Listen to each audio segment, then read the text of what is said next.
Hey guys, what's up? Welcome back to episode 4 of the Multiverse Sequence. And I'm super excited today because we're doing something weird, radical, different. It's very lighthearted. It's very fun. If you enjoy being entertained, I encourage you to stick around with this because today I want to introduce you to our amazing podcast host. And instead of just giving you a conventional introduction where we talk about backstories and all of those exciting things that are going on, I thought we would do something a bit weird, a bit different. We're going to do 21 questions that have been submitted by the audience to just get to know you guys as quick as possible. It's going to be a fun game. So please welcome my co-host in business and also my host of the brand new podcast that a lot of you guys are going to get featured on, Jeff Mendelson. What's up, Jeff? Hey, welcome.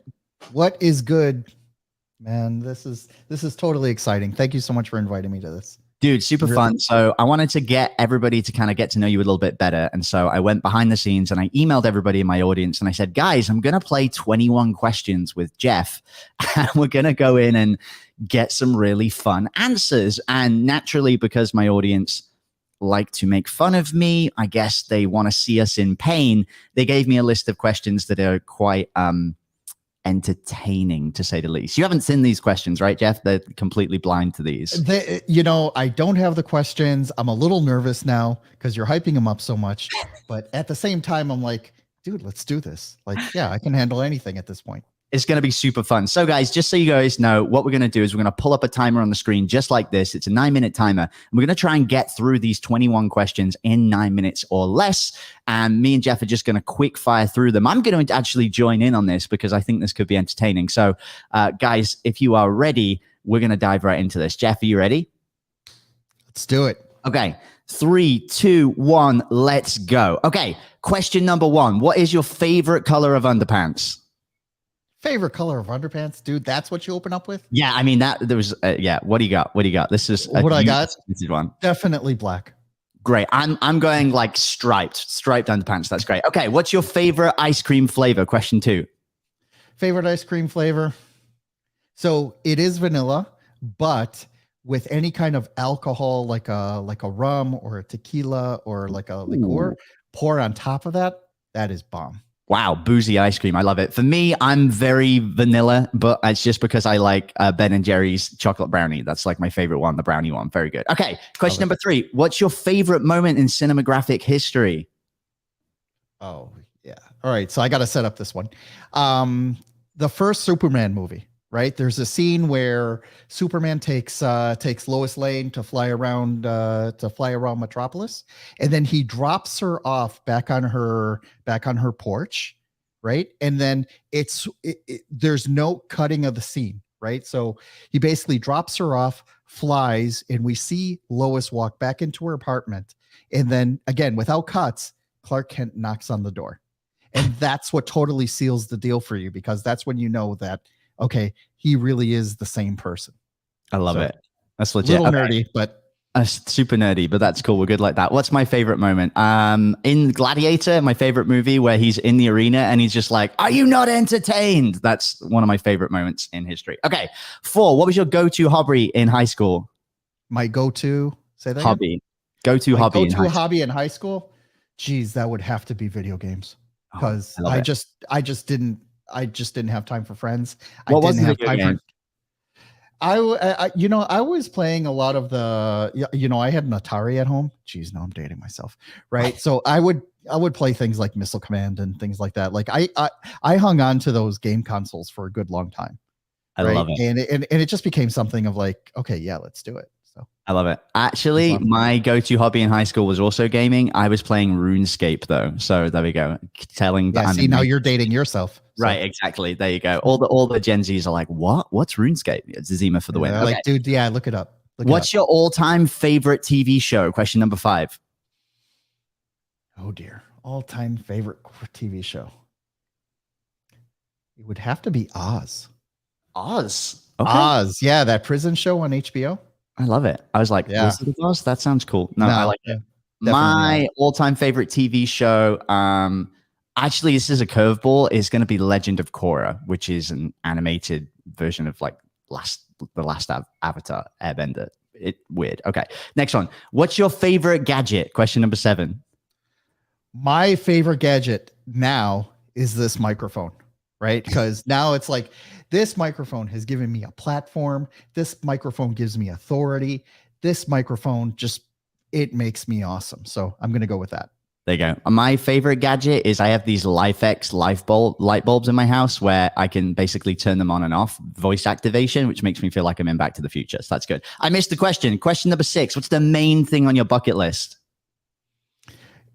What has always been on my bucket list is more travel, right? So 2 years ago, pre-pandemic, I was able to fill up my passport with a stamp on every page. And now I would love it if I could get to another 30, 40 countries within the next 5 years and, just get to know the world a little bit more. I love it. Main thing on my bucket list is to cut those bamboo things with a katana in Japan. That's like high up there on my list. Okay. Question number 8. What secret conspiracy would you like to start? Oh God. All right. So here's the thing. I am so anti-conspiracy. I laugh at conspiracy theorists all day long. Right. And I make fun of them to no end. So which one would I like to? If you could make a conspiracy theorist about conspiracy theorists. That would probably be it. Cause it's like, dude, there's like a conspiracy that like it's going to happen. And I'm like, no, man, just please wake up. Stop watching YouTube. The algorithm is killing you.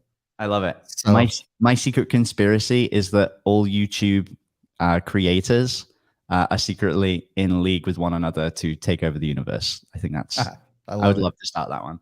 Okay. What is the one thing you wish you had the money to pay someone to do for you? It's an interesting one. The one thing I had the money to pay to do for me, I'm simple. I just, although I love cooking, I find it a drain on my time. And I would love to have a better cook for me. Oh yeah, that's super cool. Yours is such a cool, like a normal answer. Mine's crazy.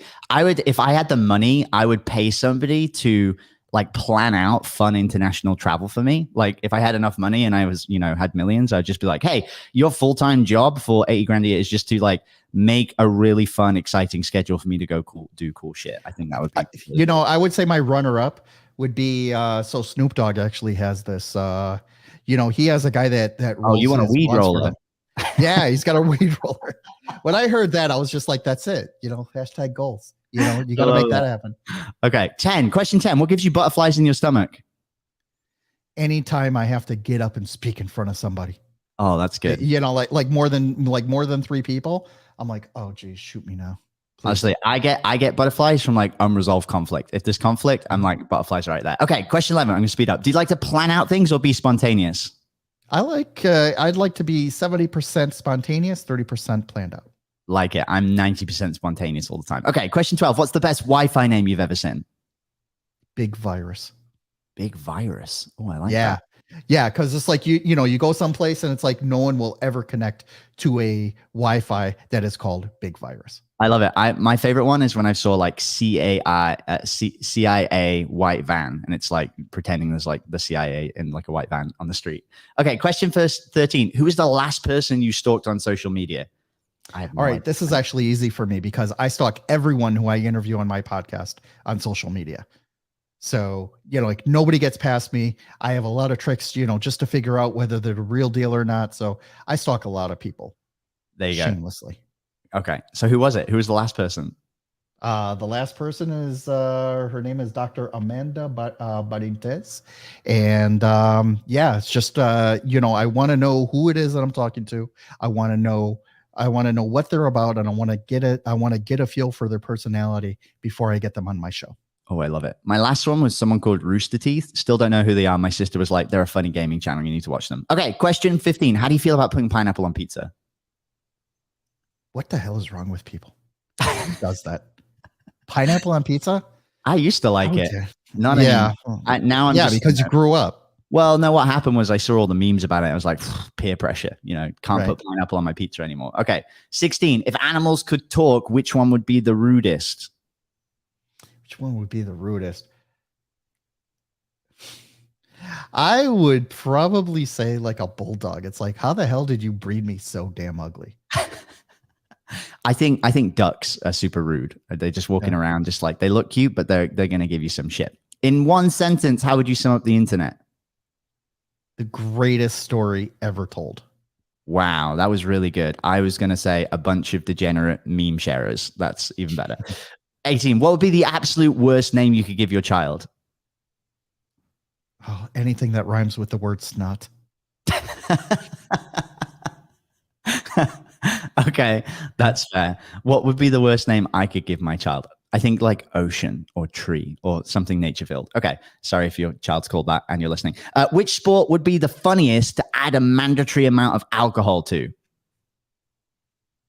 I don't know much about it, but I have to imagine that curling, which is a relatively boring sport anyways, like needs some alcohol in order to make it more interesting. I All mean, right, okay, yeah. apologies to the Canadians, but I'm going to say baseball just because drunk people with a bat sounds like it could turn into piñata. Okay, 2 questions. If you were arrested with no explanation, what would your friends and family assume you had done? They have assumed that I have done, I don't Oh. know, probably mouth off to a cop. Mouth up to a cop. Okay. Seriously. Story time. Please tell me why your friends think that's the reality. Maybe because I have. No, all right, but let me set the stage here. The thing is, here in the US, you do not mouth off to cops, right? Right. So you just don't, right? But when I was living in Mexico, right?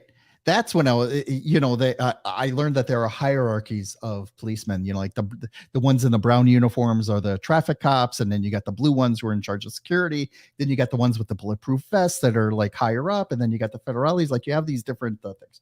So basically the traffic cops are like the lowest form. Those and they're are the ones that you always just give some money to and bribe if you like get stopped for a speeding ticket. I did not know how to bribe.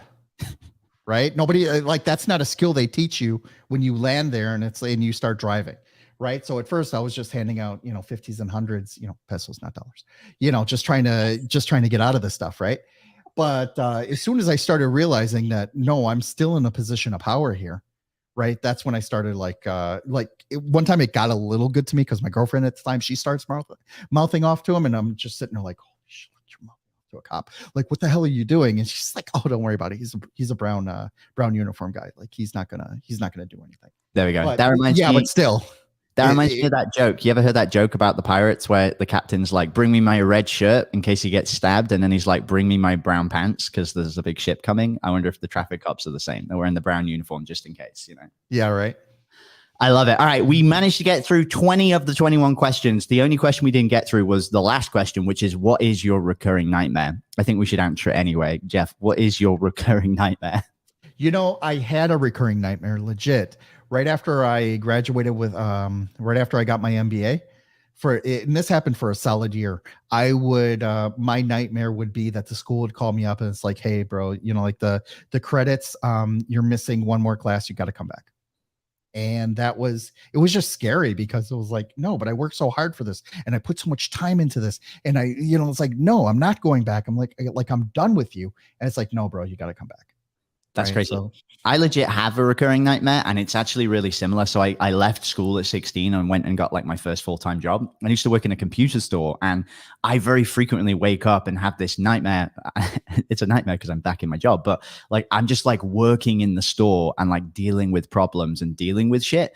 And it takes all of this brain power and concentration while I'm sleeping. So I wake up and I'm exhausted because I've been like problem solving in my dreams. And then I wake up and I remember that I'm not in that job anymore. So that is literally my recurring nightmare, is that it happens for my very first job. And then also for the job I had afterwards when I was selling sofas. I had these recurring dreams where I'm having to solve all of these freaking problems, and it's a nightmare. So yeah, that is my recurring. I mean, if you're selling sofas, then I get it. Yeah, I mean, that wasn't so bad.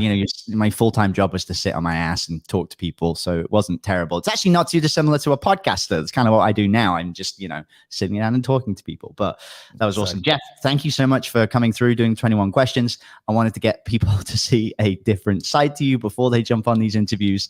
For you guys that are watching and listening, I'm excited to get to know you guys a little bit better. Very shortly, you'll be coming and getting connected with Jeff or one of our other podcast setters to be interviewed on the show. Jeff, any final thoughts to our wonderful new potential interview guests that are going to be coming through? I love the challenge of being able to get down and deep into what makes people's businesses tick, right? Because I think that's I think business and law are the two things that just put you into everything. And being able to pick apart, people's business plans and, like how they do it and some of the pains and struggles that they go through it's endlessly fascinating to me. So I'm really excited about this. I love it. All right, guys, thank you for tuning in. If you go and head over into your inbox right now, you should have the next email waiting for you. And we are going to come and get connected with you guys very shortly on one of the podcast interviews. I can't wait for you to connect with Jeff or one of our other setters or myself. And we're looking forward to hearing from you. And we can't wait for your episode to go live. Take care. Chat to you guys soon.